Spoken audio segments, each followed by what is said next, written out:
A young girl from a small town went for a run and disappeared without a trace.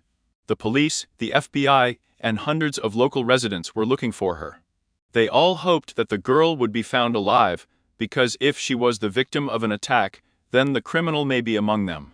And no one is safe. When the truth finally came out, no one was prepared for such an outcome. Sydney Sutherland was born on the 18th of September, 1995 year, in the small American city of Tuckerman, Arkansas. She grew up in a large and friendly family. She had 2 brothers and loving parents. After graduating from high school with honors, Sydney enrolled at Arkansas State University. By that time, she already knew for sure that she wanted to devote her life to medicine and help people. 4 years later, she received a license as a nurse practitioner, after which she completed a 1-year course for advanced training. The girl got a job at the Newport Medical Center. Despite the fact that the town itself was very small, the hospital was very large and received patients from all over the neighborhood. Sydney treated her work with complete dedication, sincerely cared about patients, and quickly won the love of her colleagues.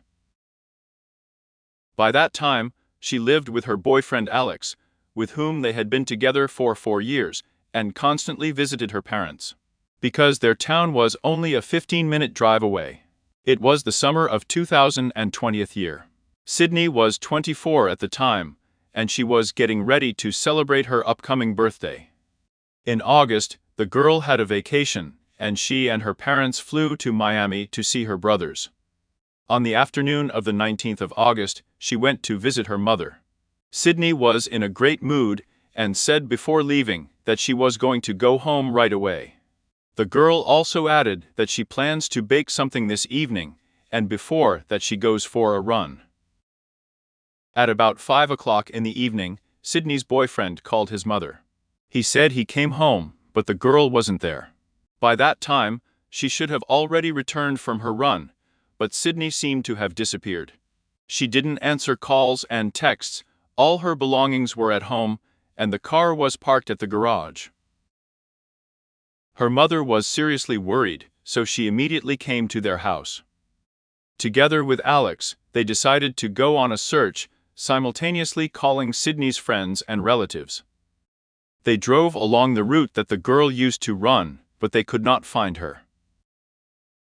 Considering that the town was very small, Mom and Alex quickly drove around it completely, after which they decided to contact the police. The girl's mother even called the mobile operator with a request to track the location of Sydney's phone and smartwatch. But they could only do this at the request of the police. By that time, the news of the girl's disappearance had spread throughout Newport. Despite the fact that night was approaching, dozens of people came to Sydney's house, wanting to take part in the search. Soon the police arrived at the scene, and together with volunteers, they began to comb the whole city. Detectives concluded that the girl could have been abducted with a high degree of probability. She couldn't have gone far without a car. Her wallet and documents were left at home. In addition, during a visit to her mother, Sydney said that she would go home and did not plan to go anywhere else. That evening, the FBI joined the case, and the number of volunteers exceeded 150 people. Soon 3 helicopters and dog handlers with search dogs joined the search, but it was already too dark outside. And this complicated the work. Sydney's relatives created a group on a social network and distributed up-to-date information. Alex watched the video from the surveillance camera installed in front of their garage and saw that the girl came home from her mother and went running about an hour and a half later. She was wearing sportswear, in connection with which the investigators were finally convinced that Sydney disappeared during a jog. Soon they managed to find the first witness. The driver of the courier service told the police that he saw a girl running along the 18th Road, which connects Newport with the town of Grabs. It happened at about half of the 3rd day. The guy and the girl's mom confirmed that the girl often ran along this route. Now the police could focus their efforts on a more specific area where the girl was last seen. They decided to continue the search the next day, dismissing the volunteers around 2 o'clock in the morning. On the morning of the 20th of August, even more volunteers joined the search, and they concentrated along the 18th Road. Soon they managed to discover the first serious clue. The police found Sydney's smartphone in a field near the intersection of 18th Road and Jackson Road 41. The data provided by the girl's mobile operator helped them in this. Another interesting find was waiting for them in a barn located on the edge of the field. Sydney's broken sunglasses were found there. All of this only reinforced the police's version of the abduction, but they still had no leads that would help them find the girl. Detectives also considered Sydney's boyfriend as a suspect, since such crimes are most often committed by close people. But Alex provided them with an alibi for the time of her disappearance, confirming that he was in another place. In addition, Sydney's relatives and friends said that the couple had no serious problems. The girl has never complained about Alex. Soon another witness turned to the investigators. He said he saw Sydney jogging along the 41st Road, about the same place where her smartphone was found. He drove by in his pickup truck, and this happened after the girl was noticed by the driver of the courier service. Given that he could have been the last person to see Sydney before the abduction, the police decided to check on him as part of standard procedure. 28-year-old Quake Livlin lived on a large farm. He had a wife with 3 children from his first marriage. His family was very wealthy and owned large areas of land. A few years earlier, they even won an honorary farming competition. The man also took part in the search for Sydney as a volunteer from the first day of her disappearance. Here the police noticed one strange moment. For some reason, Quake did not immediately inform them that he had seen the missing girl, although he knew about her disappearance, and was among the volunteers. In this case, the witness must immediately contact the investigators and tell them what he saw. But the man for some reason did not do it right away. The next day, the 21st of August, the police decided to talk to him. Quake stated that he did not consider this information important for the investigation and decided to tell about it only after he realized that he could be the last person to see Sydney before the abduction. The man cooperated with the investigation and voluntarily agreed to provide them with his smartphone. An application used to track the location of family members was installed on it. For example, parents use it so that at any time they can see where their child is. With the help of this application, detectives found that on the day of Sydney's disappearance, about 4 o'clock, Quake's smartphone had been in almost one place for some time, in a field located a few kilometers from the place where her phone was found.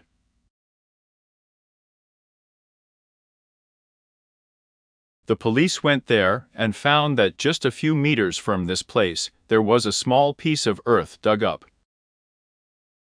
There were also boot marks on it, which were recorded by officers as evidence.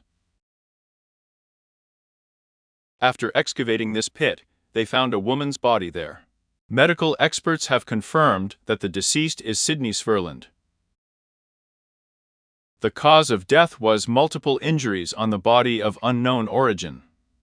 It looked as if she had received a series of blows. Considering that Quake Livlin was at the very place where Sydney was found, he immediately became the main suspect. Forensics examined his pickup truck and found traces of blood on the back door, which were sent to the laboratory. DNA analysis showed that the blood belonged to Sydney. Based on all this, the police charged Wake with murder. They decided to search his house, where a few more clues were waiting for them. Firstly, the man's relatives did not try to protect him in any way, but on the contrary, sought to help the investigators. They provided surveillance footage from the farm and pointed them to the dent that appeared on Quake's pickup truck on the day Sydney disappeared. The camera footage confirmed that there was no such damage in the morning, but by evening Quake arrived home in a dented car. In the house itself, detectives found shoes, the sole of which completely coincided with the traces on the victim's burial. The cameras also showed that on the day of the girl's disappearance, he was wearing exactly these shoes. All these clues pointed to the fact that Quake was directly related to the death of the girl. And at the first interrogation, to the surprise of the police, he did not deny it. The man said that on that day he was engaged in a routine inspection of fields belonging to his family. Driving his pickup truck along the 41st Road, he saw Sydney running. After passing by, the man at some point turned around and sent the car straight at the girl, as a result of which she received serious injuries. Then Quake loaded her into the back of his pickup truck and drove to the field where her body would later be found. At that time, the girl had already died from her injuries. The man subjected her to violence, then dug a hole and left Sydney there. In the evening, as if nothing had happened, he returned home and tried to forget about what had happened. It is noteworthy that Quake and Sydney were familiar, as indeed many residents of this small town. They went to the same school a few years apart, but, according to detectives, never really talked. Thus, the police had everything they needed to take the case to court. As usual, the waiting for his start dragged on 4 months, during which the suspect was in prison. Quake's family hired him a good lawyer, with whom he constantly communicated, while waiting for the trial to begin. And at some point, Quake retracted his initial confession and was going to challenge the charges. In this regard, the court had to prove his guilt without taking into account the fact that he had initially confessed. And we also conducted a medical examination, which showed some mental disorders. According to the doctor's conclusion, Quake really could not realize the seriousness of what he had done. However, his disorders are not sufficient to avoid punishment. And this meant that now the prosecutor could request the death penalty. According to Quake's new story, he did hit Sydney on the 41st Road, but it was an accident. The man allegedly drove past her, then turned around and raised dust on the road, because of which he did not see a girl running on the side of the road and hit her. He got scared and panicked, so he decided to bury the body to avoid punishment. This version turned out to be very weak. Quake was asked why he turned around in the middle of the road and drove back, to which they received a rather strange answer. The man said he just decided to ask if Sydney was all right. The argument about dust has also been questioned and refuted. The road on which all this happened was indeed covered with earth, but at the same time there could not physically rise so much dust to block the driver's view. The police repeatedly drove through it and were convinced of this. Despite all this, Quake now had to defend himself in court, which was delayed for many months. In many ways, this was facilitated by his lawyer, who flooded the court with various demands. He asked to move the trial to another county because he was afraid that his client would not get a fair trial in a city where many knew and loved Sydney. In total, the lawyer sent about 50 demands to the court, some of which were frankly absurd. For example, he tried to get a ban on the demonstration of emotions in the courtroom, including from the relatives of the victim. A little over a year has passed since Quake's arrest, and the trial was about to begin very soon. The prosecutor assured that he would seek the death penalty, and at some point, the suspect decided to make a deal. He agreed to confess that he intentionally killed Sydney and subjected her to violence if he was given a life sentence. The victim's relatives agreed to this deal, and the court accepted it. On the 1st of October, 2021, Quake officially confessed to what he had done before a judge, after which he was found guilty and sentenced to life without parole. As expected, his motive was the desire to commit violent acts against Sydney. After driving past her, he made a decision and turned around, deliberately intending to knock her down. Standing before the judge in the presence of the victim's relatives and friends, the perpetrator showed no remorse. Sydney's mother demanded that he look into her eyes, but there was no emotion on his face.